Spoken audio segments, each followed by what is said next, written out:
Fala galera, tudo bem? Então, esse vai ser o nosso primeiro vídeo aí com relação aos conteúdos que eu já passei para vocês no Classroom. Lá já tem um material de apoio. É interessante que você tenha em mãos esse material e o material das aulas anteriores, já que a gente sabe que essa parte da matéria é uma continuidade. Então eu vou citar situações do outro conteúdo que já foi dado, tá legal? E aí a gente vai ter esse vídeo para fechar essa parte da matéria e vocês tirarem algumas dúvidas a partir do vídeo, tá legal? O que a gente vai falar nesse momento? A gente vai falar sobre concentração. Nós vimos que uma solução ela é formada pela união de soluto e solvente, correto? O soluto é dissolvido no solvente, ocorre uma dissolução dele, e aí quando você tem essa dissolução, o soluto ele fica dentro da ideia da chamada solução. Quando você tem lá o chamado coeficiente de solubilidade, a gente relaciona quantidade de soluto, quantidade de solvente. Tanto que a gente viu que existe uma quantidade limite, chamado de ponto de saturação. Quando você chega nesse limite, tudo que é colocado acima desse ponto, dessa quantidade de soluto, passa a ser excesso. E aí a gente tem o chamado precipitado, que é a sobra, certo? Então a gente compara sempre soluto, solvente. Quando eu penso em concentração, eu já penso na quantidade de soluto para a quantidade de solução, que seria o todo. Quando você diz que uma solução está concentrada, significa dizer que você tem uma grande quantidade de soluto em uma pequena quantidade de solução. Como assim? Se eu tenho 10 gramas de soluto e 10 gramas de solvente, lembrando que o solvente pode ser dado também em gramas, sem problema nenhum, mesmo sendo até um líquido, como costuma ser a água. Então, se eu tenho 10 gramas de soluto, vamos fazer o seguinte, eu tenho 100 gramas de solvente. Então, eu tenho 10 gramas de soluto, 100 gramas de solvente. Eu tenho essa quantidade, limite de soluto para essa quantidade de solvente.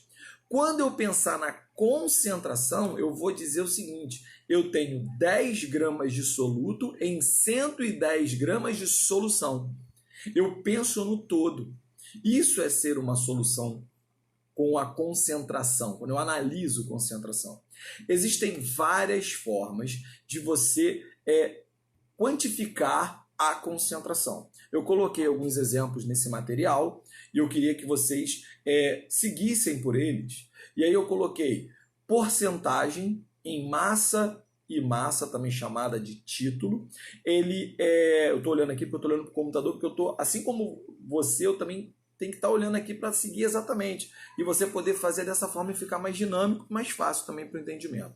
Então, o primeiro que eu coloco aí é a porcentagem em massa, também chamado de título.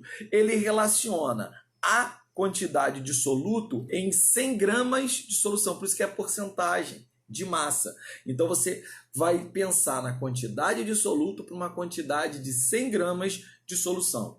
O segundo que eu coloco aí, no caso, é a porcentagem em volume. Olha, agora eu penso em volume. Como eu penso em volume, eu mudo a unidade. Eu tenho o volume de soluto em 100 mililitros de solução. Legal? E eu posso, como é o caso do nosso terceiro exemplo, de unidade de concentração, de forma como eu represento a concentração, eu posso relacionar agora massa e volume, que é uma das opções. Nesse de porcentagem de massa e volume, que seria o número 3, eu tenho a massa de soluto em 100 mililitros de solução. Então, o primeiro foi massa em 100 gramas. O segundo foi volume em 100 mililitros. E esse eu mesclei. No caso, seria massa em 100 mililitros. A principal unidade de concentração é a 4, que tem aí para você no material, e ela é chamada de concentração comum.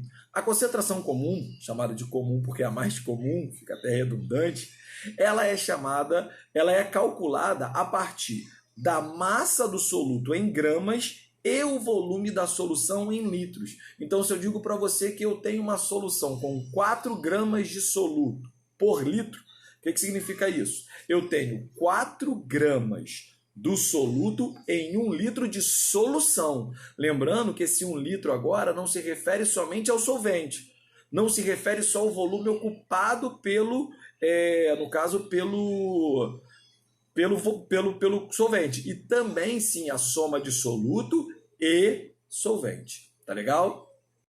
Uma outra forma de unidade é aquela que o pessoal tem um pouquinho de medo. Por que o pessoal tem um pouquinho de medo? Porque ela fala de mol. O mol, todo mundo tem tanto medo do mol, né? Tô aqui com o meu ponto eletrônico, ouvindo o que as pessoas estão me falando aí, a direção, o pessoal me orientando aqui. O que seria esse, então? É o número 5. É a chamada molaridade, ou também chamada de concentração molar. Lembrando que mol, o que é o mol? Mol é uma quantidade de partículas. 1 mol equivale a 6,02 vezes 10 a 23 partículas. Átomos, moléculas, íons. Então, eu tenho uma quantidade de partículas. Então, quando eu me refiro a certas substâncias, e aí eu tenho uma grande quantidade dela, é melhor utilizar o mol, porque a massa vai ficar muito grande, a quantidade de moléculas é mais fácil para eu trabalhar. Legal? Então, a molaridade, ela relaciona número de mols por volume. E aí eu tenho, assim, a concentração molar, a quantidade de molaridade. Por último, eu tenho a chamada fração molar. Fração molar vai ser também relacionar a quantidade de mols, tá legal? Do soluto, só que vai ser relacionado com a quantidade de mols de solvente. Na molaridade, eu relacionava número de mols de soluto por volume de solução. Agora, eu vou relacionar o número de mols do soluto e o número de mols da solução. Outra forma também de eu calcular. Tá legal? Então, isso que é a concentração. E eu tenho várias unidades, várias maneiras de fazer essa comparação entre massa, volume ou qualquer outro tipo, como é o caso do número de mols, de soluto e solução. Tranquilo?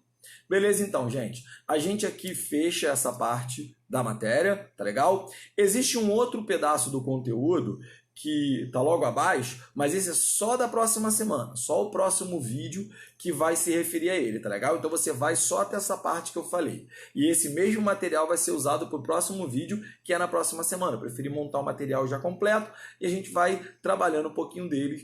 E aí vocês vão dando uma lida, vão tendo dificuldade, tá bom? Tentem dar uma olhada, tem exercício também no material, tentem fazer os exercícios. Qualquer dificuldade, é só você me tirar lá no Classroom que eu tento te ajudar. Trago até mesmo um vídeo se for necessário, tá bom? Um forte abraço aí, se cuidem, até mais.